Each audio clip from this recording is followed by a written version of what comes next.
Bolehkah seorang perempuan bekerja setelah menikah setelah mendapatkan izin dari suaminya? Perempuan boleh bekerja dengan syarat dan ketentuan berlaku 3 syarat. Pertama, izin suami. Izinnya mesti murni. Banyak juga suami mengizinkan istri karena dia ditekan. Abang kalau tak izinkan tengok. Yang kedua, menutup aurat. Tidak solek-solek jahiliah. Jangan bekerja ke kantor pakai solek, makeup, muka putih, tangan hitam. Bedak Kelly 2 inci. Lipstick tebal minta ampun. Sampai di kantor orang ketawa, awak ketawa. Orang senyum, awak senyum. Rupanya yang disenyumkan orang, awak lupa salah pakai. Kanan hijau, biru.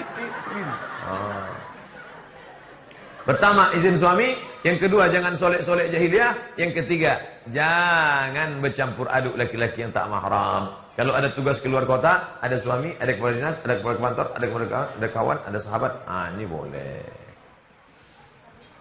Berapa lama waktu yang diperbolehkan diizinkan oleh suami istri untuk berjauhan setelah menikah karena hal-hal tertentu, misalnya berjauhan? Tak ada batas waktu. Karena laki-laki ini tak sama. Ada laki-laki yang tinggi, ada laki-laki yang sedang, ada laki-laki yang rendah. Ada yang nafsunya bisa dia tahan sampai 3 bulan, 4 bulan. Ada pula tak tahan, pagi aja berpisah, petang udah berkunang-kunang dia. Macam-macam. Jadi kenali suami anda itu termasuk tipe yang mana. Kalau dia termasuk yang 300 tenaga kuda, jangan kamu pergi jauh-jauh. Bagaimana hukum non-muslim mengucap salam kepada muslim? Idza sallama alaikum ahlul kitab. Kalau ada non-muslim mengucapkan salam kepada kalian, faqulu wa alaikum. Maka jawablah wa alaikum. Assalamualaikum, wa alaikum. Assalamualaikum, wa alaikum. Apa arti wa alaikum? You too. Kamu juga. Assalamualaikum, kamu juga. Begitu caranya. Lalu kemudian, bolehkah kita mengucapkan salam kepada non-muslim? Tak boleh. La tabda'ul yahuda wan nasara bis salam. Jangan kau ucapkan salam pada Yahudi dan Nasrani. Lalu bagaimana caranya kalau ustaz ceramah di kantor dinas, kantor wali kota? Assalamualaikum warahmatullahi wabarakatuh. Salam sejahtera buat kita semua. Kepada kalian penghuni surga, assalamualaikum warahmatullahi wabarakatuh. Kepada yang di dunia senang, di akhirat masuk neraka, salam sejahtera buat kalian semua. Tapi jangan bilang kuat-kuat, sakit hati dia. Ini anti kebinekaan, lagi-lagi anti kebinekaan. Bagaimana menurut Pak Ustaz tentang non-muslim mengucap password untuk hijrah ke Islam, tapi datang ke acara? Apa salahnya? Asyhadu an la ilaha illallah wa asyhadu anna Muhammadar Rasulullah. Masuk Islam dia. Siapa yang mengucapkan asyhadu an la ilaha illallah, asyhadu anna Rasulullah, maka masuk Islam. Masalah gunting pita bisa belakangan. Apa gunting? Sunat. Makanya ustaz-ustaz jangan ceramah terlalu keras. Ini ustaz-ustaz ceramah di atas mimbar. Yang pertama kali berhitan adalah Nabi Ibrahim. Bersunat umur 80 tahun dipotong pakai kampak. Takut loh orang masuk Islam mendengar kampak. Jangan. Coba kesampaikan yang lembut. Bersunat itu tak sakit. Macam digigit semut aja tak sakit. Sikit. Kau dulu sakit? Enggak. Tapi aku lari tak kemana-mana. Tuh. Jangan menggunakan kata-kata yang provokatif. Kata-kata yang tak bersahabat. Rukun Islam ada 5 perkara. Banyak Cina-Cina takut masuk Islam. Hanya 5 perkara lah. Satu perkara 25 juta gitu. Pak Ustadz, bagaimana saya menguatkan hati untuk hijrah? Saya takut masuk Islam karena orang tua. Saya ingin hijrah dengan mencari pasangan yang soleha untuk menuju Islam. Karena saya masih menerima subsidi dari orang tua walau saya sudah bekerja. Sementara saya masih semester. Maka engkau saudaraku yang masuk Islam, engkau bersyahadat, engkau dilindungi oleh undang-undang. Di dalam Republik Indonesia, siapa yang masuk Islam dengan tidak ada paksaan? Wahai saudaraku, betulkah engkau masuk Islam tidak ada paksaan dari dimanapun? Betul. Asyhadu an la ilaha illallah, asyhadu anna Muhammadar Rasulullah. Bahwa orang tuamu mengusir, maka dulu di UIN ada yang sholat di dalam kamar. Kuncinya rapat, sholat di dalam kamar. Dibelinya mukena. Perempuan, kuliahnya di UIN Suska. Bisa dia sholat, memperjuangkan akidahnya. Luar biasa. Tidak ada yang lahir memilih perut siapa yang mau dia masuki. Tak ada. Maka tak boleh kita ejek orang Batak. Batak. Tak boleh kita ejek. Cina. Tak boleh. Apa pernah dulu malaikat bawa kertas? Multiple choice. Mau jadi Batak? Mau jadi Cina? Tak ada. Itu semua takdir Allah. Tapi setelah lahir ke dunia kau memilih, hai saudaraku. Masuk ke dalam perut Batak Tapanuli Utara. Kristen. Cari Islam, cari Islam, cari Islam, cari Islam. Masuk Islam. Jadi Ustadz Nababan. Masuk dalam perut orang Sulawesi Utara. mencari Islam, cari Islam, cari Islam, jadi Ustadz Yahya Waloni. Masuk ke dalam perut orang Cina, cari Islam, cari Islam, cari Islam, masuk Islam, jadi Ustadz Felix Xiao. Itu luar biasa perjuangannya. Sekarang ada ustadzku yang mencari, kau berusaha, diberikan Allah jalan. Kau lebih mulia daripada Ustadz Somad, lebih mulia daripada kami semua. Ustadz Somad, catatan dosanya berimbang dosa. Tapi kau saudaraku, kalau kau masuk Islam, catatan amalmu diulang dari nol. Di dunia ini yang diulang dari nol cuma dua. Pertama mu'allaf, yang satu lagi pegawai Pertamina. Dari nol ya Pak. Bagaimana hukum alat musik? Saksofon, biola, keyboard. Apa hukum alat musik? Maka alat musik kata Syekh Yusuf Al-Qardawi, alat musik kata dia tidak haram. Dikajinya. Jangan burukkan saya. Abu Somad menghalalkan gitar. Enggak. Alat musik itu sama macam pisau. Kalau dipakai memotong tangan, putus. Tapi kalau dipakai memotong kambing, dapat pahala. Begitu juga dengan alat-alat. Alat-alat musik yang dipakai untuk lagu religi. Barakallahu lakuma wa baraka alaikuma wa jama'a bainakuma. Pakai alat musik. Lagu Maher Zain, lagu Opik, lagu bagus sekali. Nah, bolehkah seorang muslimah bernyanyi di muka umum dengan tujuan dakwah? Tidak. Kenapa? Karena mukanya nanti akan ditengok bini orang, ditonton laki orang.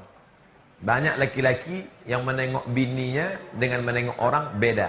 Menengok bini orang meniti Elio, menengok bini meniti Matung.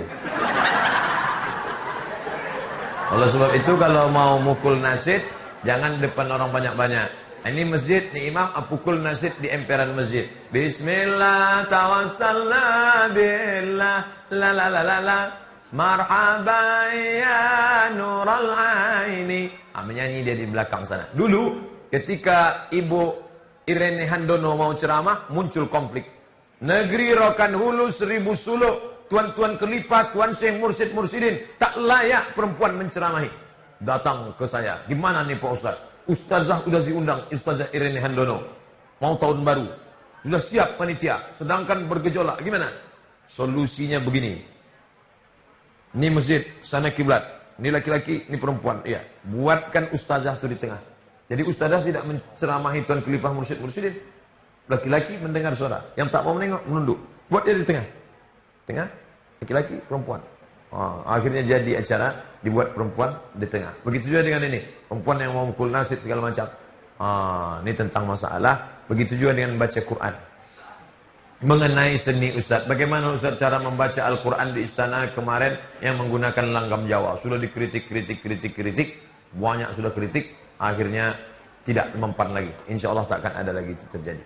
Karena dari pakar-pakar sendiri sudah mengkritik. Saya mau bertanya tentang asal muasal lahirnya khilafiyah sehingga banyak menimbulkan antar sesama Islam mendengar adanya konflik politik. Khilafiyah itu sejak zaman Nabi sudah ada. Ketika Nabi SAW meninggal, yang satu mengatakan jenazahnya mesti dibawa ke Makkah. Nabi kan orang Makkah, jenazahnya bawa ke Makkah. Yang satu mengatakan jenazahnya dimakamkan di Madinah. Tengok, ikhtilaf antar sahabat Nabi. Sampai akhirnya datang Sayyidina Abu Bakar Siddiq, dibacakannya hadis. Kami para nabi kalau meninggal dimakamkan di mana kami meninggal. Akhirnya dimakamkan di bawah. Masalah angkat tangan waktu sholat. Satu hadis mengatakan sebahu. Allahu Akbar. Satu hadis mengatakan sedaun telinga. Allahu Akbar. Selama ada dalilnya tak boleh menyalahkan. Saya kalau sholat sampai sedaun telinga. Tapi saya tak menyalahkan yang sebahu. Tapi dia jangan pula salahkan saya. Masalah telunjuk. Mazhab Syafi'i.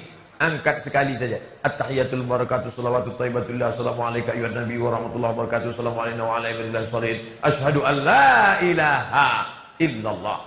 Syafi'i. Kalau Hanafi angkat sekali turun sekali.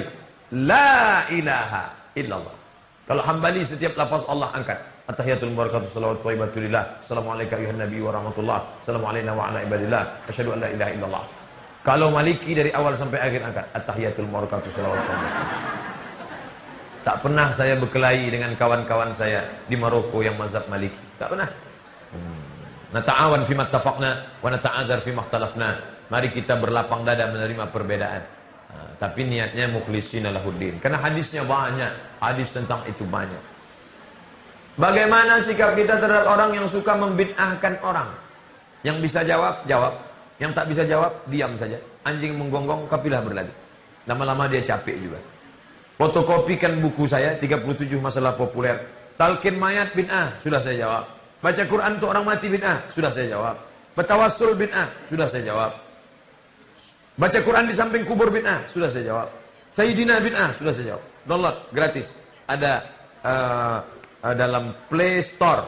Play Store buat Abdul Somad, 37 masalah populer. Download, gratis. Share, bagi ke kawan-kawan. Apa hukumnya ulang tahun menurut Islam? Ulang tahun bakar lilin, tembus lilin. Happy birthday to you.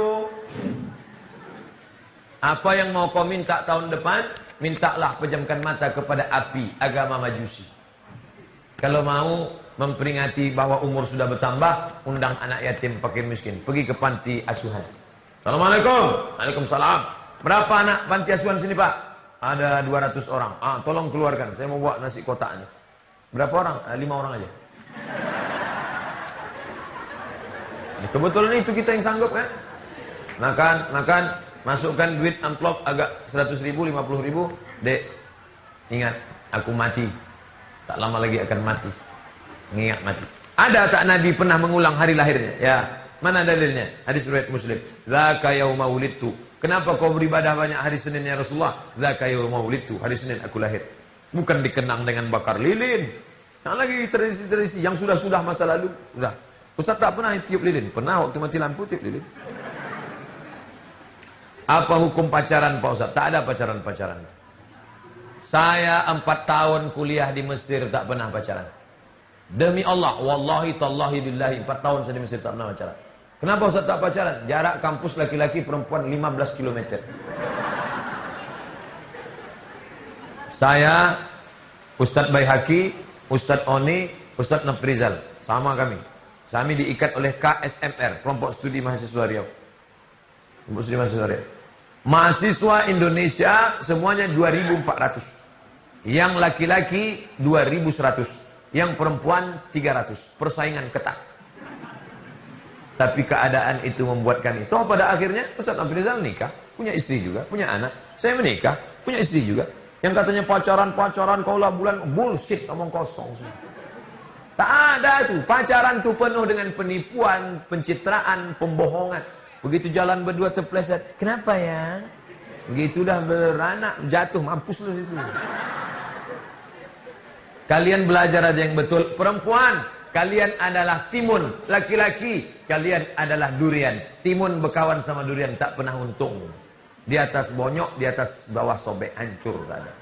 Tertulis di botol aqua. Apa tulisannya? Do not accept if cell is broken.